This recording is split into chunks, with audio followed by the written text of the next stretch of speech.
how grim it could be at times. But the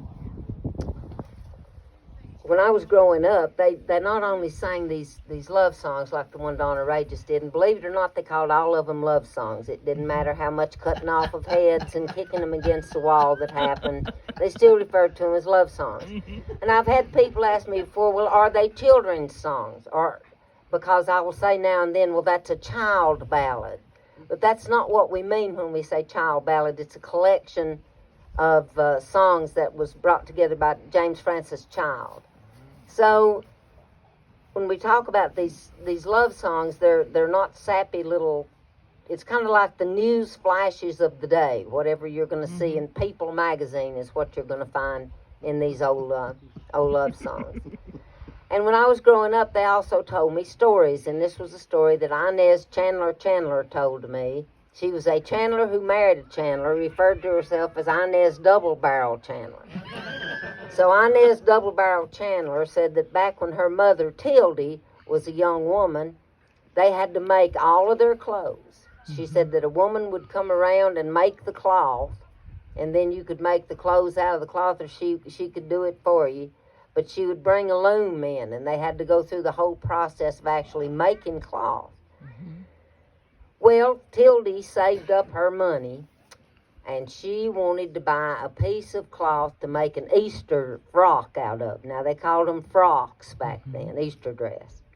And so she got herself a beautiful light blue color that she thought would go real pretty on Easter morning, and she could sew just like a Singer sewing machine. Her stitches were so little and fine, and so she could look at a newspaper or a magazine or anything that they happened to have around the house, and she could just make that just like she had a pattern for it. She'd create a pattern and had the nicest clothes Inez said ever was. But now, I remember Black Granny. We called her that because she had such an awful temper.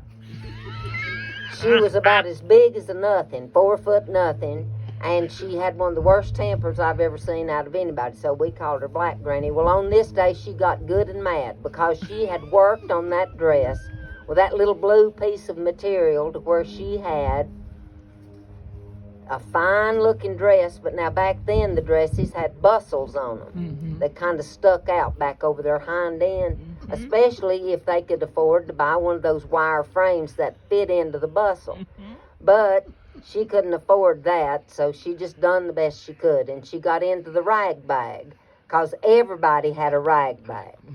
They did not throw away one piece of cloth. They would put it down in that rag bag to use. As a matter of fact, my mother had a box that written on the top of it, it said, "Strings too small to do anything with." But she had a whole box full of them.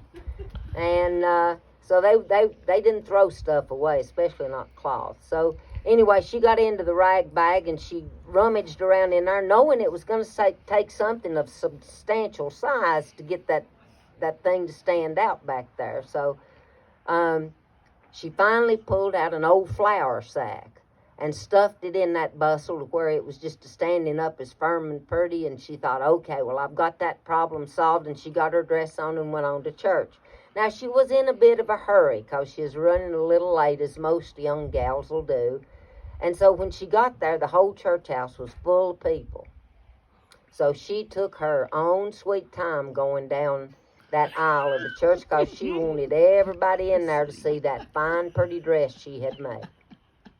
So she held out the tail of her dress and she pressed her way down one side, and then she stopped and chatted with them over here holding that dress tail out, and then she grabbed the other side, and then she sashayed down to this other side over here, and she had stopped and talking to them and kind of zigzagged her way down to the front bench and sat down.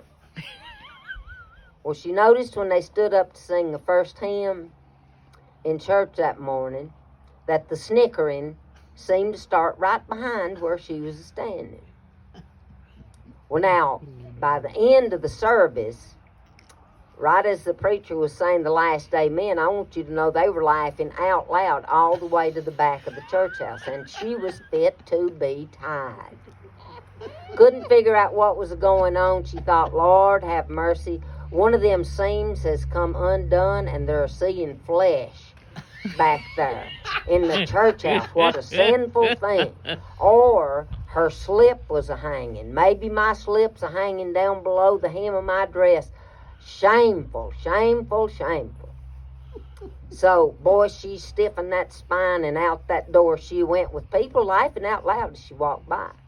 So she got about halfway home, and her brothers caught up with her. Now, Tildy was blessed with 9 younger brothers. There were 10 kids in that family. 9 of them were younger than her, and they were all boys. So her daddy had taken pity on her and built a little lean-to onto the cabin so she could have her own little special room back in there.